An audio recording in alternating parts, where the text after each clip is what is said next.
Bismillahirrahmanirrahim.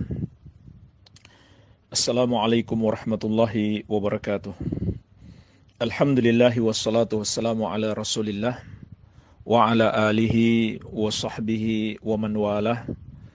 Wa la hawla wa la quwwata illa billahi amma ba'd. Fa ikhwani wa akhwati fillah, rahimani wa rahimakumullah. Semoga Allah Azza wa Jalla senantiasa mencurahkan rahmatnya kepada kita sekalian. Banyak pertanyaan terkait dengan saf salat ketika sudah diizinkan oleh pemerintah untuk salat di masjid.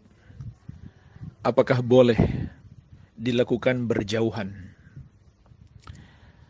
Dan juga terkait dengan jawaban kami ketika dahulu pemerintah melarang salat di masjid demi mencegah tersebarnya wabah virus COVID-19 semakin luas dan menjaga jamaah masjid kaum muslimin agar tidak tertular.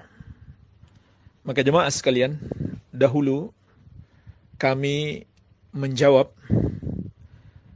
bahwa tidak boleh salat di masjid secara berjamaah dengan shaf yang berjauhan 1 meter atau 2 meter. Akan tetapi itu jawaban kami dahulu sesuai dengan keadaan di saat itu. Kami menjawab seperti itu karena 3 alasan.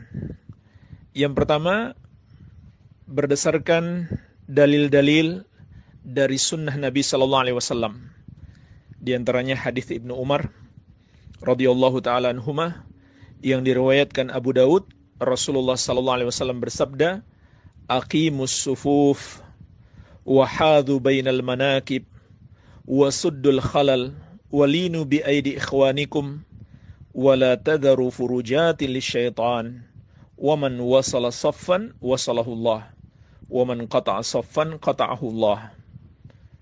Tegakkan saf-saf kalian dan ratakan atau luruskan di antara pundak-pundak kalian dan tutuplah celah-celah dan bersikap lembutlah ke tangan saudara-saudara kalian, yaitu kalau diatur saf hendaklah tidak sulit, mudah. Wala tadharu furujatin lisyaitan, dan jangan kalian biarkan ada celah-celah untuk dimasuki oleh setan. Dan barang siapa yang menyambung saf, Allah akan menyambungnya.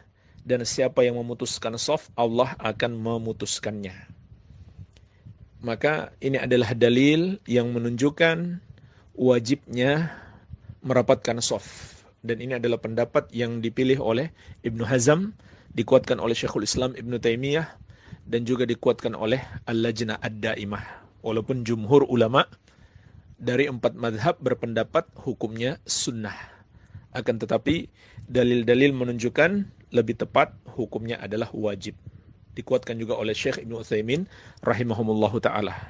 Baik, ini alasan yang pertama. Alasan yang kedua, karena adanya fatwa ulama besar di zaman ini, yaitu Syekh Al-Allamah, ahli hadis kota Madinah, Abdul Muhsin Al-Abbad hafizahullahu ta'ala. Jadi kami tidak menjawab hanya dari diri kami sendiri, tetapi karena adanya fatwa dari Syekh hafizahullahu ta'ala.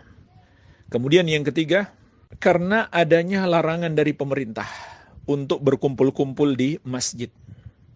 Karena adanya larangan dari pemerintah untuk berkumpul di masjid agar tidak semakin tersebar penularan virus corona. Maka kami jawab waktu itu, hendaklah sholat di rumah daripada sholat di masjid dengan saf berjauhan, padahal pemerintah juga melarang dan Rasulullah SAW atau syariat telah memberikan kepada kita uzur untuk sholat di rumah. Baik. Namun jamaah sekalian, kondisi perkembangan hari-hari ini mungkin berbeda atau ke depan akan berbeda, yaitu pemerintah mengizinkan untuk sholat di masjid dengan syarat tetap memperhatikan dan mengikuti protokol kesehatan untuk mencegah tersebarnya virus corona. Di antaranya adalah dengan memberi jarak saf solat. Apakah 1 meter atau kurang lebih 2 meter. Maka kita katakan, insyaallah ta'ala, apabila pemerintah telah mengizinkan dan kita tetap mengikuti protokol kesehatan, tidak mengapa kita sholat di masjid secara berjamaah walaupun dengan saf berjauhan. Kenapa jemaah sekalian? Karena juga telah ada fatwa para ulama besar di zaman ini.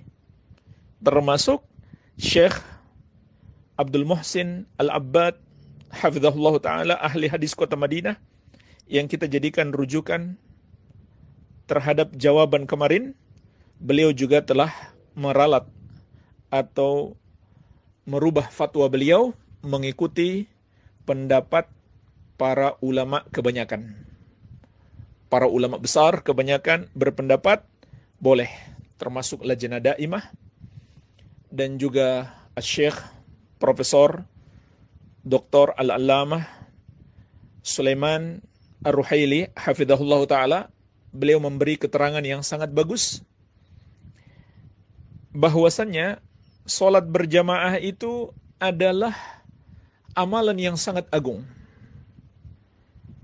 Maka dalam kondisi kita perang, tetap diharuskan sholat berjamaah, walaupun bentuk sholatnya harus berubah. Ya, sebagaimana kita ketahui, ada perubahan bentuk sholat ketika kita sholat khauf, sholat dalam masa perang.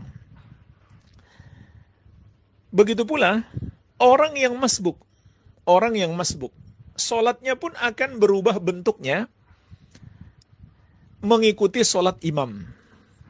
Ya, bahkan ada orang yang sholat maghrib bisa sampai 4 kali tasyahud karena dia terlambat. Dia masuk dalam sholat, imam sedang tasyahud awal, maka dia pun ikut tasyahud awal. Imam tasyahud akhir, dia pun ikut tasyahud akhir. Sampai di sini sudah 2. Kemudian dia menambah 2 rakaat, masuk ke rakaat yang kedua, dia tasyahud awal. Kemudian dia rakaat terakhir, rakaat yang ketiga, dia melakukan tasyahud akhir. Jadi 4 kali dia tasyahud. Berubah bentuk sholatnya. Dan itu tentu diizinkan dalam syariat. Kenapa? Karena keagungan sholat berjamaah. Jadi boleh shaf berjauhan dikiaskan dengan itu. Iya. Dan ini adalah fatwa para ulama besar di akhir-akhir ini, sehingga kami pun merujuk kepada pemahaman dan fatwa para ulama tersebut, karena itulah yang diperintahkan kepada kita di masa-masa seperti ini, atau di dalam berpendapat, kita tidak berdiri sendiri, melainkan harus selalu merujuk kepada para ulama. Jadi kesimpulannya, boleh kita menghadiri sholat berjamaah dengan syarat: pertama, diizinkan oleh pemerintah. Yang kedua, mengikuti protokol kesehatan yang telah ditetapkan oleh pemerintah, agar kita tidak tertimpa mudarat atau tidak menimpakan mudarat kepada orang lain. Dan apabila termasuk protokol kesehatan, shaf harus berjauhan 0,5 meter, 1 meter atau 2 meter, maka tidak mengapa insyaallah ta'ala, karena agungnya sholat berjamaah. Wallahu ta'ala a'lam.